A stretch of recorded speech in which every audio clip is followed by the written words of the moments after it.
హ్యావ్యూస్ నేను మా ఇంట్లో పిల్లను వారి మంచి కోసం ఓ దెబ్బ కొట్టాను.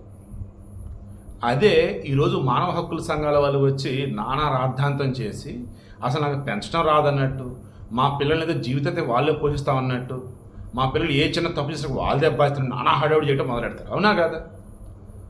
ఇంట్లో ఉన్నటువంటి విషయాల పట్లే రోడ్డు మీద ఆ రకం నిరసన తెలిసినట్టు ఈ రోజులలో అందరూ చూస్తుండగా లంజా కొడక అని చెప్పేసి ఒక మనిషిని ఇంకో మనిషి అంటే, ఈ పదం మాలు పలక నాకు చాలా ఇబ్బంది. ఫ్లోలో అయినప్పుడు ఇంక వచ్చేసింది అంతే ప్రొఫెషనల్గా. ఆ వర్డ్ నా చిన్నప్పుడు విన్నప్పుడు కంపరం ముట్టేది, అసలు ఏంటంటే అంటారని చెప్పేసి.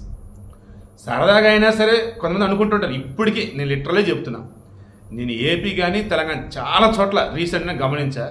స్కూల్కి వెళ్ళే పిల్లలు, కాలేజీకి వెళ్ళే పిల్లలు సరదాగా ఫ్రెండ్లీగా మాట్లాడుకుంటూ జోవియల్గా అరే ఎలకొడక అన్నట్టు పచ్చి బూతుని జోవియల్గా పిలుచుకుంటున్నారు. ఘోరాతి ఘోరైన బూతులు అనమాట అవి. ఏంటంటే సరదా జోవియల్గా అంట. ఇంట్లో అమ్మా నాన్నలు మరి ఎలా పెంచుతున్నారో మిమ్మల్ని అర్థం కావట్లేదురా. ఈరోజు అలీ వచ్చి సింపుల్గా చక్కగా 30 సెకండ్లు ఎంత ఉంది అంతే వీడియో అటాచ్ చేస్తున్నాను. బట్ ఈనాడు వాళ్ళు వాటర్ మార్క్ ఇది వేశారు. సో విషయం ఏంటంటే, రాజేంద్ర ప్రసాద్ గారు తన తల్లి లాంటి తన కన్న కూతురు చనిపోయాక బాధలో ఉన్నారు, డిప్రెషన్లో ఉన్నారు. ఆయన ఒక్కసారి మాట తూలుతున్నాడు. నిజమే అన్నది నన్ను, అండ్ ఆయన అన్నది సరదాగా అన్నాడు. జనరల్గా అటువంటి ఉంటూనే ఉంటాయి, అసలు పట్టించుకోవాల్సిన అవసరమే లేదు, వదిలేసేయండి, దానిని ఎందుకు హైలైట్ చేస్తారని చెప్పేసి ఒక మాట అన్నాడు ఆయన. సో అలీ గారు, మీ మీద రెస్పెక్ట్తో చెప్తున్నా, మీరు నిజంగా రాజేంద్ర ప్రసాద్ గారికి మేలు చేద్దామని అనుకుంటే ఆయన్ని సైకాలజిస్ట్ దగ్గర తీసుకెళ్ళి కౌన్సిలింగ్ ఇప్పించాడు, లేదు సైకాలజిస్ట్ దగ్గర పట్టుకెళ్ళిపోయి మెడిసిన్ ఇప్పించాడు. అంతేగాని పబ్లిక్లో ఆయన నోటి వెంటి ఏవి పెడితే చేస్తే అవి మేము విని సైలెంట్గా ఉండాలి, ఏం మాట్లాడదు అనేది దయచేసి అనకండి. ఎందుకంటే రేపటి రోజు రాజేంద్ర ప్రసాద్ సీనియర్ హీరో, అలీ వచ్చేసి సీనియర్ కమెడియను, ఆయన ఇలా అన్నాడు, సో మనం కూడా అనొచ్చు అని చెప్పేసి ఆ ఊర్లో ఉన్న పెద్ద మనిషినో వాళ్ళ ఇంట్లో మనిషినో తెలిసిన వాళ్ళను స్కూల్లో మాస్టర్ను అంటే ఏం చేయాలి? కందక లేని దొరద కత్తిపేటకి ఎందుకు అంటారు. లావున కందని కత్తిపేట తరుగుతూ ఉండిద్ది అనమాట. సో ఆ కత్తిపేట మొత్తం తరిగేస్తుంది, మొత్తం ముక్కలు పీసులు అయిపోతుంది ఆ కంద. సో ఆ కందకే నొప్పి లేదు, ఇబ్బంది ఏమి లేదు, మొత్తం పొడి అవుతుంది కంద.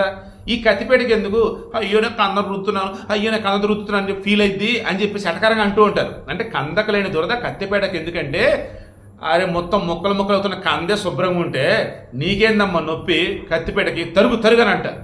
అలా ఇక్కడ అన్నది మా ఇండస్ట్రీ వాళ్ళని, అనిపించుకున్నది మేము, మధ్యలో మీడియా వాళ్ళు కానీ సొసైటీ కానీ మీకేందే నొప్పి అన్నట్టు ఇండైరెక్ట్గా అన్నాడు ఈరోజు అలీ. నేనన్నా నొప్పి కాదు సార్, అది సొసైటీలో బతుకుతున్నాం, అందరి ముందు వచ్చి అన్నాడు. ఎలా చూస్తూ ఉంటాం మేము? ఉన్నాం, అలా చూస్తూ ఉన్నాం. సో ఈరోజు ఆయన చూసి పిల్లలు మాట్లాడితే ఇప్పటికే పిల్లలు దరిద్రంగా తయారైపోయారు. మీ సినిమాలో దిక్కుమల డైలాగులకి, మీ కామెడీ షోలో వచ్చేసి పనికి మళ్ళీ వాటికి వీటికి పాడైపోయారు. డ్రెస్సింగ్ సెన్స్ పాడైంది, లాంగ్వేజ్ పాడైంది, పద్ధతులు పాడైపోయినాయి, వాయు వరుసలు లేవు. ఇంకా ఈ బూతులతో కూడా చెడగొడతాం. కాకపోతే ఏంటిది?